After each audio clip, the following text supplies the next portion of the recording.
Today on an all-new Dr. Phil. My girlfriend is stuck in Germany. You've never met her in person, never heard her voice. He's been drained of most of his retirement money. You have sent a grand total of $154,300 in 5 months, and she's still not here.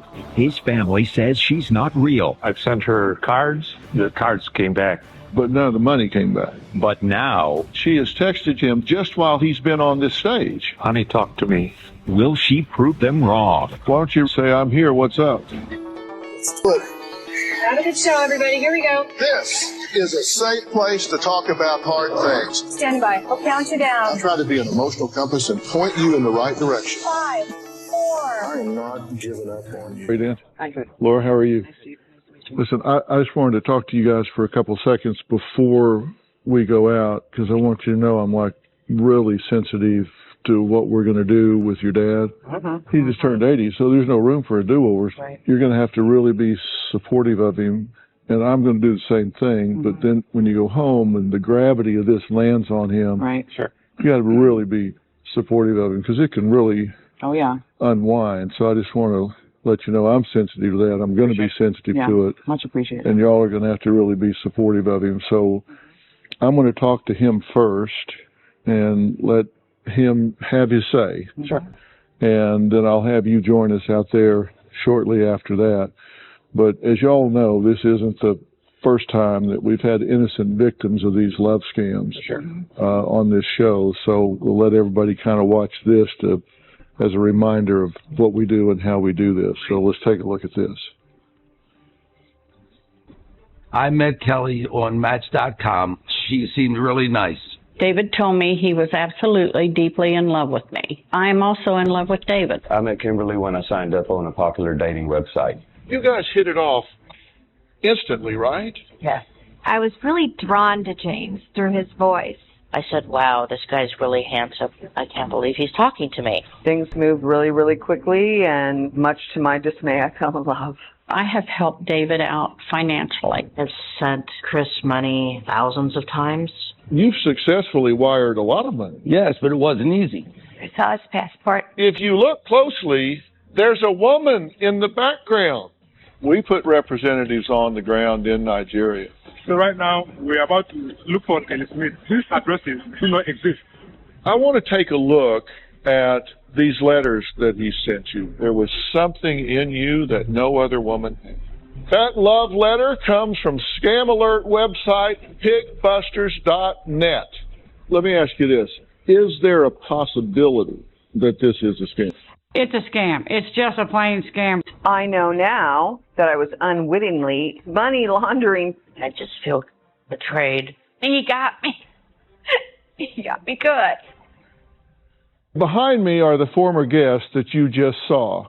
Collectively, these innocent and trusting men and women have lost a total of $2,694,696 to love scammers. It's just unbelievable, right? Ralph says he has been looking for love ever since his wife of 51 years passed away 3 years ago.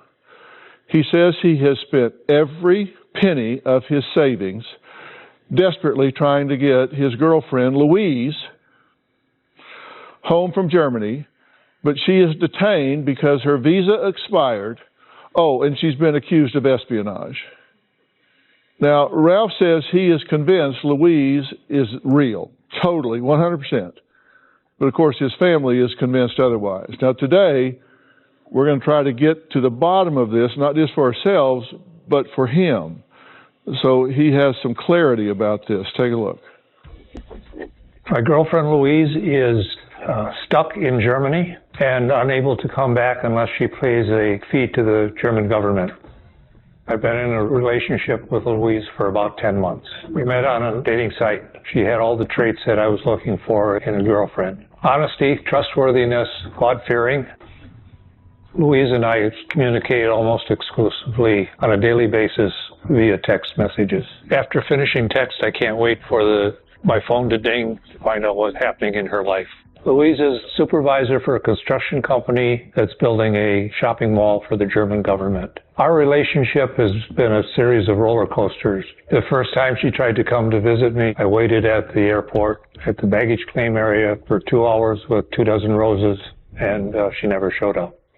Louise was detained at the airport because her visa had expired. Another time, she was suspected of espionage. Then her work contract was suspended because she didn't pay union wages. I have sent her money to help her at each of these stages. She would need $20,000, $30,000, or $50,000. Over the course of the many months, the various problems that she has had has resulted in me sending her approximately $150,000. These 10 months made me feel helpless. I've depleted the funds that I have. We have talked about getting married, but I have never seen or spoken to her. I can't wait for her to be here so that we can show the family that she is real and our love is true. Okay, now before we talk about Louise, let me talk about you a little bit. Okay. First off, you were married for 51 years? 51 years, yes. Wow, I've been married 42. I feel like a kid now. You've been married 51. And you lost your wife 3 years ago? Yes, she had Lewy body dementia. Okay, well, I'm very sorry for your loss. After 51 years, that has to feel like part of you died, right? Yes, absolutely. And so when she first passed away, you obviously grieved her loss and felt a real emptiness in your life, right? Yes, absolutely. And how long was it before you decided that you wanted to fill that emptiness? Of course, you never replace her, but you wanted to fill it in some way. While she was still coherent, we talked about what's going to happen after I die, because Lewy body dementia is an insidious disease that just progresses. And she encouraged me to date after she passed away. Right. And so after 3 years, I decided to pursue that approach. Mm-hmm. And now you're in this relationship with Louise, but before you met Louise, you met another woman. Yes. And you got into a relationship with her, right? Yes. And a short relationship. Did you get serious with her?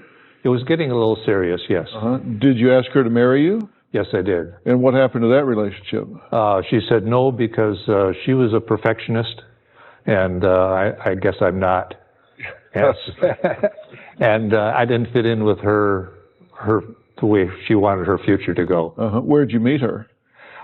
We both volunteered at a resale shop for our church. Right. And I met her through that. Okay. And was that a letdown when she didn't want to get married, or were you okay with that? Initially, it was a letdown, but in retrospect, it was probably the correct approach. Right. Based on her life and mine. Is she still in your world? Are you still friends, or? We left on a friendly basis, okay. Yes. Yeah, good. Okay, and then you meet Louise. So she's the second woman you've had a serious commitment to. Yes. Okay, and tell me what makes her so special. We're sort of kindred spirits. Her initial profile was all the things that I was looking for in a wife, in a woman, in a companion. And I guess she picked up on all of my likes and dislikes also. And I think we're a very good match as far as our lives together. But she fell for you pretty quick. Yeah, I guess I fell for her pretty quick also. It seemed like a very good match. You guys have talked about getting married. Yes, we did. Just to be clear, you've never actually met her in person. That is correct. You've never actually heard her voice. No, I haven't. So she could sound like me for all you know. Hi, Louise. And later, I have your phone here, and she has texted you 4 times since you came out here. Do you mind sharing with us what she's texted to you?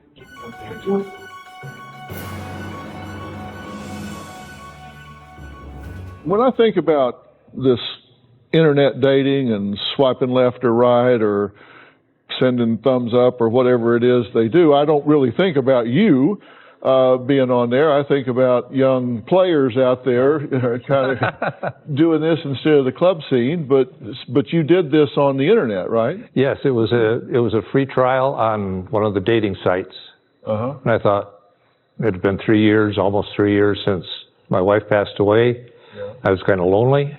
I thought, well, I'll give it a shot, and picked right up on Louise, and so free trial, right? Yes, you got your money's worth there. Yeah, it might not be too free. Yeah, yeah. Well, you know what they say: you get what you pay for. So you guys have talked about getting married one day. Yes, we did. And how long after you met her before you talked about getting married? Probably 3 or 4 months after we initially started exchanging information and started getting really serious as to a future commitment and moving forward with our lives together. Just to be clear, you've never actually met her in person. That is correct, yes. And you've never FaceTimed with her? No, I've tried and never connected, yes. Just couldn't get a connection? No. So it's all been either text or emails. So you've never actually heard her voice? No, I haven't. No, You've never talked to her on the phone? No. So you've never met her, you've never seen her on FaceTime, and you've never completed a phone call with her? That is correct. During what period of time? Well, it's been 10 months now since we've started our relationship. Wow. Now you say you have a lot in common with Louise, and when we asked you to describe her, you said honesty, integrity, truthfulness, that you're both Christian. Yes. And you're both widowers. Yes. So those are some root values that are pretty core to any relationship that you'd want to have the same, right? Yes. And so you felt that kindred spirit right away. Yes, and then it moved on to likes and dislikes and where you want to go with your life and hobbies and what are your interests, and it was a very good match. Why haven't you talked to her on the phone? I've tried, and I'll just get in runs to voicemail. I've never been able to connect directly with her. Does that strike you odd? Because we're in an electronic age. I can call somebody in Munich right now and get them on the phone, like they're in the next room. Yeah, there's been some red flags. That's one of them. And I guess I'm kind of blind and ignored it. Because in 10 months, I mean, because you text a lot. Yes. I mean, couldn't you, when you're texting, say, I'm tired of talking to your voicemail, let's make a telephone appointment for 4:00 p.m. your time tomorrow. You'll have your phone in your hand, and I will dial it, and you'll pick up, and we'll talk. Have you tried that? No, I've never gone that far, other than just to try and make the call, and she has received some of my voicemails, but we've never connected. Have you gotten voicemails from her? No, I never have. Really? She's never even left you a message? No. So she could sound like me for all you know. Hi, Louise. Hey, Ralph. You don't know. And you think that she has a phone that doesn't have international capability? It's strange, yes. I'm not sure what internet service she has, but it seems kind of strange. Have you thought about buying her a phone with international service and FedExing it to her? That's another problem. I've sent her cards, and they've come back undeliverable. And so for me to put together a Christmas package or something, I couldn't do that because I wasn't sure of her correct address. So you've sent some things that have come back? The cards came back, yes. But none of the money came back? No, unfortunately. Okay, well, next, Ralph says Louise has been hard at work supervising the construction of a government mall in Berlin and will be paid $4.5 million when the project is complete. He says then she will be able to pay him back all of the money he has sent her. His son doesn't agree. So we're going to meet Ralph's family after the break.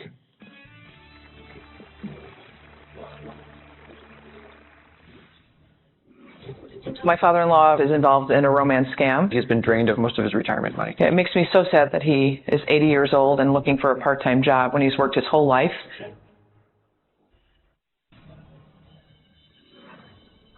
I wanted a card to express my love with lots of hearts. I love you so very much, Ralph. About a month later, the card was returned as undeliverable.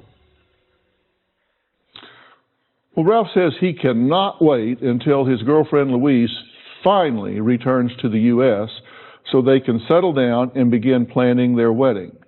But Ralph's son Dan and daughter-in-law Laura say they are sure that day will never come. Now, you said returns to the U.S., so where's she from? I think initially Alabama, and her Facebook page was Pennsylvania. Okay, so she's a U.S. girl. She was born in the Isle of Wight, okay, so off the coast of England. But she's lived here Yep. in Alabama and Pennsylvania. Yes, that's so she correct. knows American ways and Yes. and all of that. Okay, but his family thinks this day's not ever going to happen. Take a look. My father-in-law is involved in a romance scam. He's been drained of most of his retirement money. Ralph has given this woman $130,000 to $160,000. My father is lonely and looking for love and companionship. My father-in-law had met a woman online from Alabama living in Germany, and that just threw up so many red flags for me. My family has questioned that Louise is real. In June 2018, my father-in-law was at the airport waiting for Louise to arrive. She didn't. And then he sent me a letter from German immigration saying that her visa had expired and that she was going to be held for espionage. My wife called the German embassy. They said things didn't work that way. Louise changed her name. Her name was Dottie. Then she changed her name to Dorothy. And then Dorothy Louise switched to Louise Dorothy. Why wouldn't you give somebody your real name? We tried calling Louise. We got a message that it was a text now number, unable to make phone calls, just text communication. We thought that was suspicious as well. Ralph had told me that she'd gone to school in Singapore. On social media, it said that she went to school in Sweden. Definitely a red flag. I contacted the police department in his town. After they talked to him, they called me and said, I feel like he still believes that it's real. To get the money that he needed to send to Louise, he cashed in an IRA that he had, used money out of the family trust. He's closed and used checking accounts and savings accounts. He thought it was just a loan that he would be getting back. She had sent him a bank statement showing that she had $850,000. He believes that she will get that money back to him. They'll live together and they'll never have to worry about the money. It's very upsetting because my dad has always been very smart with money. Recently, Louise had asked my father-in-law for $2,500 to cover her rent. And I mentioned to her that I was worried for her, but I couldn't help. Since then, I've not heard as to where she is or what has happened to her. It makes me so sad that he is 80 years old and looking for a part-time job when he's worked his whole life. I do not think it is a scam. I trust her. I think she's honest. My hope is we're going to get the evidence that we need to convince my father-in-law that this has got to be over. Well, Dan, Lord, thank you all for being here. We talked backstage for a minute, and you've been listening to me talk to Ralph. You were surprised that your dad was dating a woman he had never met, that he had gotten disinvolved with somebody he had never met, right? Yes. Because that's not like him. Correct. He initially told us about it the day before my daughter graduated from college. We were out to dinner, and he leaned over and said, I have a new girlfriend. And I said, where did you meet her? And he said, online. And I said, where does she live? And he said, Alabama, but she's currently working in Germany. And I was like, the little red flag went right up right there. Yeah. Yeah. So what was your first reaction to him? What did you say back to him? I was just like, oh, that's nice. Tell me more about it, whatever. We got together, I think, for Father's Day, and he was passing around his phone showing us pictures of her and, look how pretty she is and everything. And it just, I don't know, it just kind of seemed too good to be true. Mm-hmm. And too good to be true because of the age difference, because of they were so close so quick. What was it that sent off bells for you? Just kind of the long distance logistics of how are you going to make this work? You know, if this person is real, how are you actually going to get together? Are you, is she going to move up here? Are you going to move down there? Because I was assuming that she was coming right back to Alabama after her project was done. And Lori, you had butterflies about this yeah. from the get-go, right? Yeah. When Dan told me. What was it about it that made you skeptical from the beginning? Well, I mean, I've seen shows, read articles about romance scams, and it just, some of that stuff just kind of sticks with you. Mm-hmm. And, my father-in-law is a wonderful man, and he deserves to have somebody that he can spend his life with. And so as much as I want him to be with somebody, I want him to be with somebody that's next to him in the flesh. And so when Dan told me about this, I don't know. I just was like, I'm not so sure about that. It's a little weird. Mm-hmm. And then in, Father's Day, again, I just said to my dad, I said, please don't send any money. How long was it from the minute you started talking till you sent the first money? Within 2 months. And how much did you send to start with? $20,000. To do the same thing, and let's follow the facts. Mm-hmm. Fair enough? Sure. And to follow the facts, we have to be completely transparent about everything, because I've spent a lot of time digging into this, and I just want to share the facts and let you make up your own mind. I can't decide for you. How long was it after you started communicating with this individual that you sent even a penny, a dime, a dollar? How long was it from the minute you started talking till you sent the first money? Probably within 2 months. Uh-huh. And how much did you send to start with? What was the first transfer? I really don't remember. It was probably $20,000, something like that. Yeah. And that's a lot of money to you, right? Absolutely. Because you're retired, and so you're not going to replace that money. Correct. Certainly not easily or quickly. So that's a lot of money. You've worked long and hard to save that money. Yes. So within a couple of months, you sent $20,000 to someone you had never met, seen in person, seen on FaceTime, or even talked to on the phone. Right. When you hear it said that way, that seems kind of funny, doesn't it? Absolutely. Yeah. I made a timeline, and you first started talking to her when? March or April of last year. Yeah. Okay. And we've discussed some of these because we don't want to give away any information, but you've never actually sent any money directly to her. That is correct. It's always been through a third-party organization. Reckon why that is? That said, how do you get money over to you? And she said, this is the best way to do it. And so that's what I followed her instructions. Did that seem odd?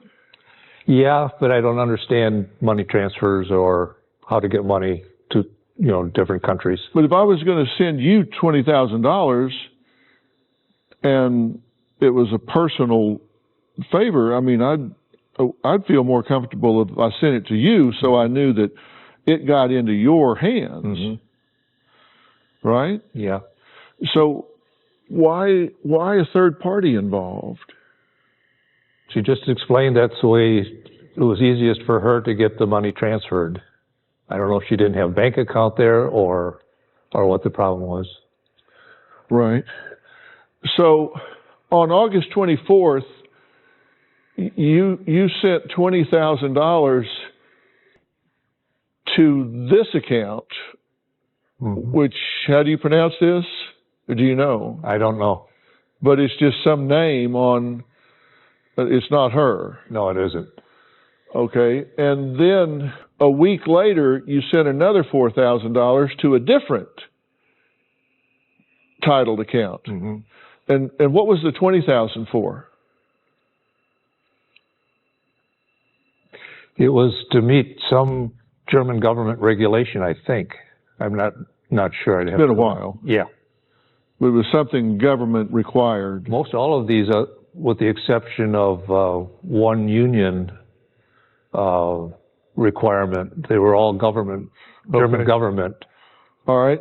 So that's 24,000 in the month of August, and then at the beginning, then nothing in September, but then October 3rd, to another styled account, Island so-and-so and American such and such, you now sent $50,000. She's still not here. That's correct. She didn't meet the final requirement of $8,000. So 8,000 more would get it done. Yes. Closed captioning provided by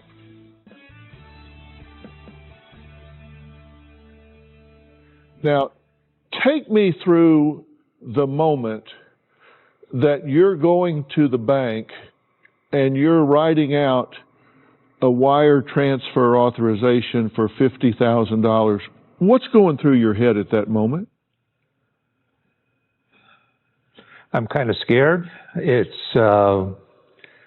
I'm also hopeful that this is the end of it. That the final there's been a number of roadblocks over the course of these 10 months that have been put up by the German government, different requirements for her to meet, different fees and requirements like that. And so that's what I was trying to meet. And so you get one out of the way, and then another German government requirement is put in your way, another surprise, and that's the way it kept going. Yeah, and so at this point, you've sent $74,000. And what percentage of your after-tax savings would that represent at this point? It's probably half. And how many years did you work to save that? My whole career. 30 years? Yep. 40 years? Mm-hmm. So you worked 30 or 40 years to accumulate $160,000 of after-tax cash, and in a little over 30 days, half of it is gone. Mm-hmm. Sent to someone you've never met, never seen, and never talked to. Correct. That's correct. And your hope is they're going to use that money to pay the German government to allow them to leave the country, to come to America, marry you, and collect their $4.5 million fee for completing construction on a government mall. At each stage, at each step in the process, she did assure me that she had money in the United States, and once she was there, that I would be reimbursed. So you expect to get this money back? Yes. Mm-hmm. And she's got a $4.5 million fee coming? Yes. Okay. Then October 4th, the next day, you send another $5,000. So you sent the 50, and then the next day you go back and send 5. Well, why? There might have been a limit of how much I could transfer at one point, and so it required a second. So she needed 55, but this was a cap, so you had to send it in 2 pieces. Yes, I think that was the case. Okay. Okay, then 2 weeks later, you send $40,000. This is for taxes. Mm-hmm.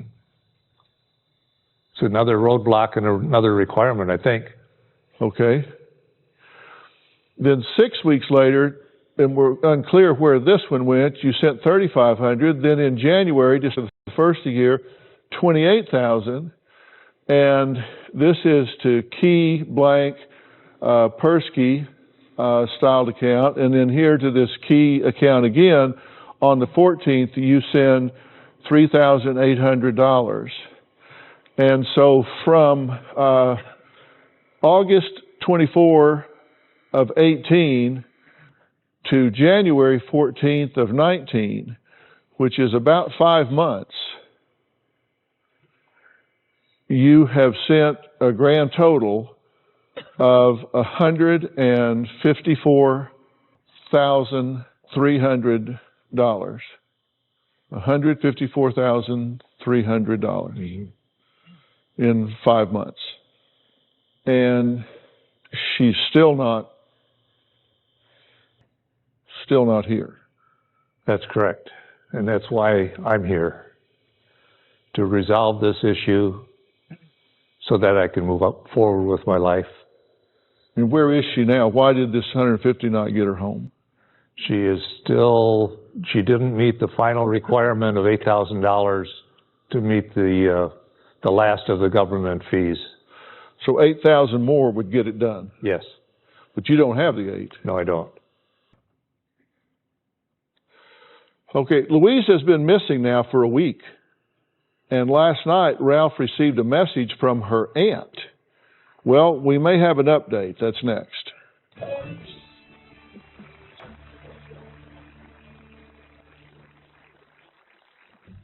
The bank gave me a list of everything that they thought was suspicious, and these were checks that were made out to cash. It's just amazing that he was sending that amount of money without ever having met her before. And later, here we are pulling up to the building where Louise claims she lived. We're having a little bit of trouble finding the exact entrance. My father-in-law has been lonely for a long time. I was married to my wife for 51 years. She had Lewy body dementia. The last year, she didn't know me. My dad and her talked about, after she was gone, meeting someone new, and she was in favor of it before Louise. He eventually met this woman that he dated for 4 months and asked her to marry him. She said no, and it crushed him. I would love for my dad to find someone that he can share his life with. I want him to be with somebody in the flesh, somebody that will appreciate him and love him. Well, Ralph says Louise is not only trapped in Germany, she's now homeless. He says he hasn't heard from her in a week. She's just gone MIA. Now, she kind of went MIA about the same time he ran out of money. She needed another $8,000, she said, to finally get over the hump and get home. He doesn't have the $8,000, then she goes MIA. But lo and behold, since we came out here, she has texted him several times just while he's been on this stage. So I have your phone here, and she has texted you 4 times since you came out here. So do you mind sharing with us what she's texted to you? My love, are you with me? I really need you to respond as I have limited time. Honey, talk to me. This is after a week. She's been MIA, right? Yes, this is the first I've heard from her since last Sunday at 2 in the morning. Okay. Are you with me? I really need you to respond. I have limited time. Honey, talk to me. Why don't you respond and say, I'm here, what's up?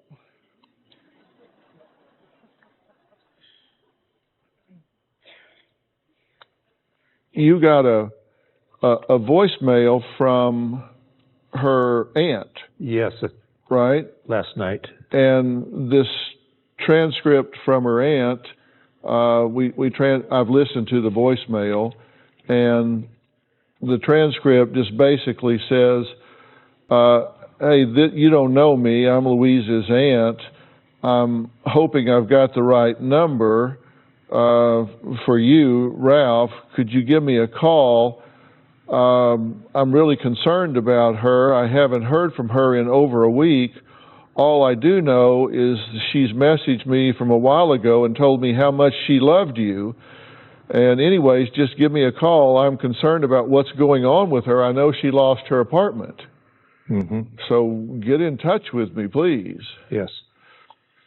Did you try to call her? Yes, I did. What'd she say? What was the message once you got her on the phone?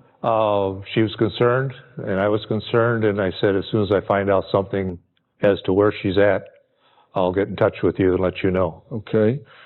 All right, but right now, because you haven't been able to send the $8,000, she's still in Germany, but now she's homeless.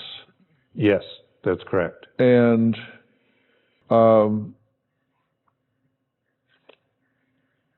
so she's kind of at your mercy whether you're going to find a way to get her out or not. She's on her own because I can't help her anymore. So I made that very clear to her that you're going to have to rely on your lawyer, your friends, your family, your son and daughter, because I can't help. Okay. Has she responded to your text yet? Not yet. Okay. You might tell her aunt's looking for her too. And while we're waiting for this response, in case we get one, we'll take a break. When we come back, I'm going to start sharing some information with Ralph that we've learned to see whether or not it's new information for him about Louise that he may not know about who she is and who she isn't. We've done some real serious investigation here. We've had an investigator on the ground in Germany. We've been to her apartment. We've been to the mall that she's purportedly working on for the government, and we've been in touch with the German consulate to find out what all of this is that the government is holding her accountable for. So we've been doing some serious digging to find out where your $154,300 has gone. That's great. We're going to reveal all of that after the break.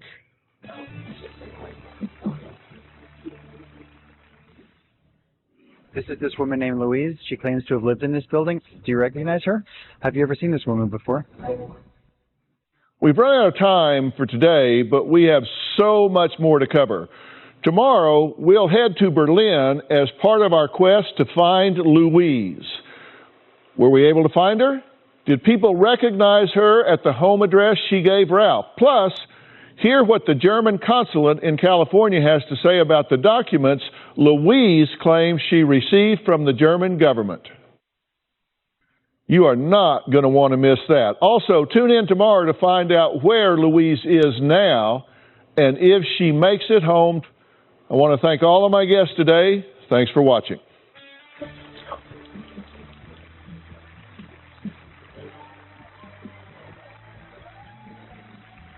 Thank you.